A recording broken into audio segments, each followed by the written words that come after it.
I'm stood here outside Knott's Flats, and you've got this tremendous panorama here of the harbour and the mouth of the Tyne. Look at that, how cool is that?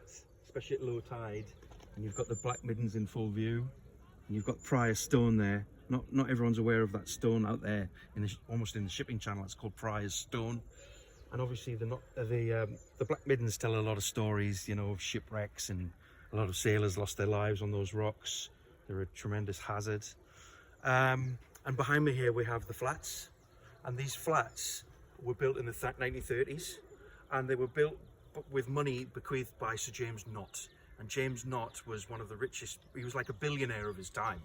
Okay, he came from very humble beginnings in North Shields, very poor upbringing, but like he rose to become a great shipping merchant, owned a shipping line called the Prince Line, and it was one of the world's major shipping lines. So James Knott was a very rich philanthropist, and he had these flats built after his death in the 1930s, and these flats are absolutely massive.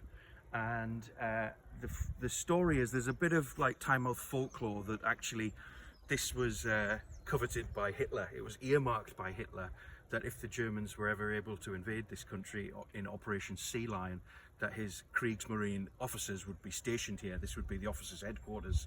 Now, whether that's true or not, we don't know. But it's quite an interesting piece of folklore, as a what-if kind of history, a hypothetical type of history of what if the Germans had managed. They would have used, perhaps they would have used Tynemouth as their headquarters for the invasion of the North. And even the Grand Hotel just straight down the road there at the seafront, the Grand Hotel was said to be favoured as Hitler's headquarters. That's how the story goes. But anyway, we've got this. It's a wonderful piece of architecture. It's like I say, it's absolutely massive. It's Knott's Flats. It was built in the 30s, and it was actually built. The architecture of this place was it was bomb-proofed, so it was built with like the cutting-edge concrete and everything, and a huge basement underneath it, so that it would be impervious to any kind of air assault or bombing.